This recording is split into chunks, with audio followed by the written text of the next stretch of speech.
দেওয়ার পর যিনি মুখ্যমন্ত্রী চেয়ারে বসেছিলেন এক মহিলা কামদুনি গিয়ে কি বললেন, সকল মাওবাদী। পার্কস্ট্রিট কাণ্ডকে কি বললেন, ছোট্ট ঘটনা। আর্থিকর যে ঘটনা নিয়ে পুরো পশ্চিমবঙ্গ জনগণ রাস্তায় ছিল, সেই জায়গায় কি দেখলেন, মুখ্যমন্ত্রী কিছু বলতে পারে টেপ লাগিয়ে ঘুরলেন। আর কতদিন রাজ্যে এক মুখ্যমন্ত্রী মহিলা আর প্রতিদিন ধর্ষণের কথা কানে আসে। লজ্জা পাওয়া উচিত এই তৃণমূল নামক দলে, আর তার যারা নিজেকে বলে সৈনিক তাদেরও। কি হলো পরশু, কি হয়েছিল,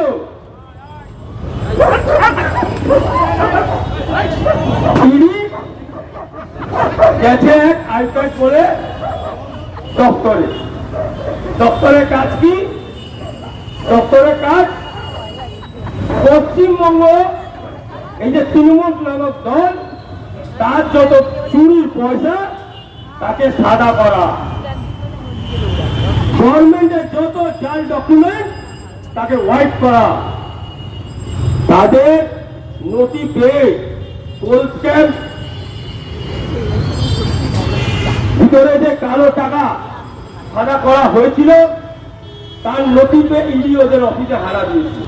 কি দেখলো পশ্চিমবঙ্গ জনগণ, এক মুখ্যমন্ত্রী যিনি সারা পশ্চিমবঙ্গ মাথা উঁচু। হ্যাঁ, আমার জীবনে অনেক বড়ই অভিজ্ঞতা আছে, কারণ আমি কেন্দ্রীয় সরকারে কাজ করতাম এবং বিভিন্ন স্টেটে আমি ঘুরেছি, যেখানে মানুষের অবস্থা হয়তো যে অবস্থায় ছিল আজ থেকে 10 বছর আগে, সেই জায়গা থেকে কিন্তু অনেক উন্নত হয়েছে।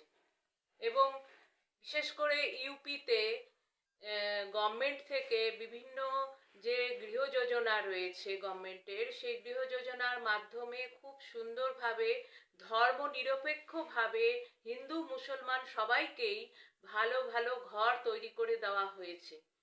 কিন্তু সেই জায়গায় আমরা এখানে যখন কলকাতার কথা ভাবি, তখন দেখা যায় যে মিউনিসিপ্যালিটির আন্ডারেও কিন্তু অনেক গৃহ প্রকল্প আসে কেন্দ্র থেকে, কিন্তু এখানকার গরিব লোকেরা, আমাদের আশেপাশে যারা আছে, তারা কোনো ঘরের ব্যবস্থা তাদের নেই। যে গরিব যেমন ছিল তেমনই আছে, তাদের ঘর কিন্তু অন্য লোকেরা পেয়ে যাচ্ছে। সেটা খরচা হচ্ছে সরকারের, কেন্দ্র সরকার তো দেখতে আসে না কাদের মাধ্যমে এই রেকমেন্ডেশনটা হয়, সেই ভিত্তিতেই সেই বড় লোককেই হয়তো কিভাবে যে তারা ঘরগুলো পেয়ে যাচ্ছে সেই নথি আমরা কাজ করতে করতে গত 24 ইলেকশনের সময়তে লাভার্থী যোজনা বলে একটা যোজনার হিসাবে আমাদের কাছে ডকুমেন্টেশন এসেছিল।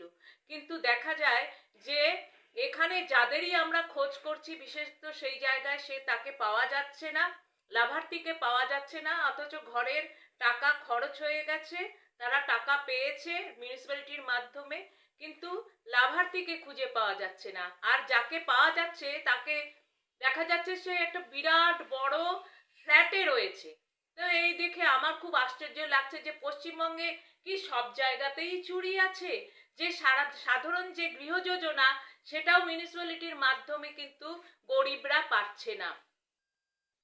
এইভাবে যদি পশ্চিমবঙ্গের দুর্দশা এবং একটা গভীর অসুখের মধ্যে দিয়ে কিন্তু পশ্চিমবঙ্গ চলছে। আগামী ভোটে 26-এর ভোটে যদি জনগণ জেগে উঠে একত্রিতভাবে একই জায়গায় ভোট না দেয়, তাহলে কিন্তু তাদেরই চরম বিপদে পড়তে হবে। পাশের দেশ বাংলাদেশ, সেখানে হিন্দু নিধন হচ্ছে, হিন্দুরা জাগ্রত হন, না হলে আমাদের তো সব ঘরে ঘরে একটি কি দুটি বাচ্চা, তারা বেশি বাচ্চা করে না, যার জন্য আমাদের পপুলেশন ধীরে ধীরে কম হয়ে যাচ্ছে। এছাড়া বাংলাদেশ থেকে অনুপ্রবেশ ঘটছে, অনুপ্রবেশের ফলে আমাদের এখানে ভোটার সংখ্যা কিভাবে যে বেড়ে যাচ্ছে তা আমি এসআইআর নিজে করেছি, এসআইআরে অ্যাজ এ বিএলএ আমি কাজ করেছি। সেখানে দেখা গেছে যে বহু মানুষকে আমরা খুঁজে পাচ্ছি না, কলকাতার মতো বা মিউনিসিপ্যাল এলাকাতেও আমরা লোককে খুঁজে পাচ্ছি না, তারা কোথায় গেছে। মৃতদের ভোট এখনো মানে ভোটার লিস্টে তাদের নাম রয়েছে, তারা এখনো কি ভোট দেয়, যে তাদের নামগুলো এখনই রয়ে যাচ্ছে। অথচ আধার কার্ড আর ভোটার কার্ড ছাড়া কিন্তু মৃতদেহ পোড়ানো হয় না। তাহলে মিউনিসিপ্যালিটিগুলো কি কাজ করছে? তাদের সাথে কি শ্মশান ঘাটের কোনো লিঙ্ক নেই? এভাবে ভোট মানে ভোটার লিস্টেই একটা গুবলেট করে রাখা হয়েছিল এবং প্রচুর মানে এমন সব লোকজনকে ঢুকিয়ে রেখেছে ভোটার হিসেবে, যে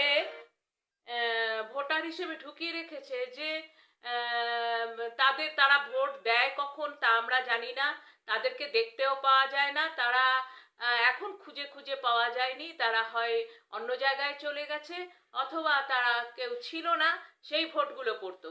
এই ঘটনাটা ঘটেছে যখন 19 সনে বিপুল ভোটে বিজেপি 18টা সিট নিয়ে আসে। তারপরে এখানকার শাসক বুঝতে পারে যে নেক্সট এদের ভোটার সংখ্যা যদি, এবং আইপ্যাকের কাণ্ড আপনারা ওইটাই, যে ভোটার সংখ্যা বাড়িয়ে বিজেপিকে হারাতে হবে। এইভাবে ওরা প্রচুর পরে ওদের খুব আগ্রহ, শাসকের বিরাট আগ্রহ যে অনুপ্রবেশ ঘটুক এবং অনেক ভোটার আমার আসুক। সেই ভোটার সে যে ধর্মেরই হোক, তাদের যা কালচারই হোক, যা কিছুই হোক, তাতে আমার দেশের ক্ষতিই হোক, কিন্তু আমার ভোটার চাই। এইভাবে তারা ভোটার সমানে বাড়িয়ে গেছে এবং তার ফলে আমরা 21-এর সময়তে হেরে গেছি। এছাড়া আমাদের কেন্দ্রের কাছে বিশেষ আবেদন যে ভোট গণনার সময় যেন এখানকার কোনো কর্মচারীকে দিয়ে ভোট গণনা না হয় এবং খুবই কঠোরভাবে ভোট গণনা হয়। কি কথা তুলে ধরতে চাই এই নিয়ে প্রাথমিকভাবে উনি বক্তব্য রাখলেন।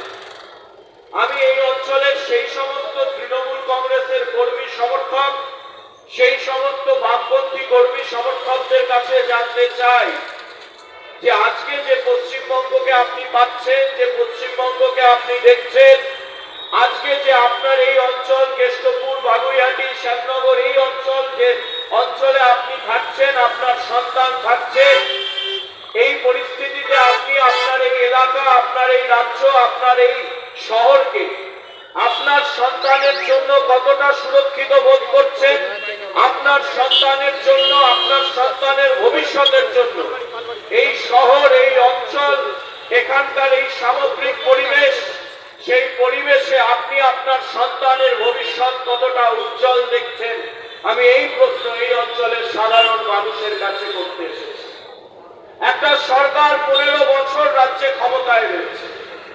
15 বছর ক্ষমতায় থাকার পর সেই সরকারের যিনি প্রধান, যিনি মুখ্যমন্ত্রী, তার কি বার্তা রয়েছে এই এলাকার শিক্ষিত যুবক যুবতীদের জন্য, এই এলাকার সমগ্র যুব সমাজের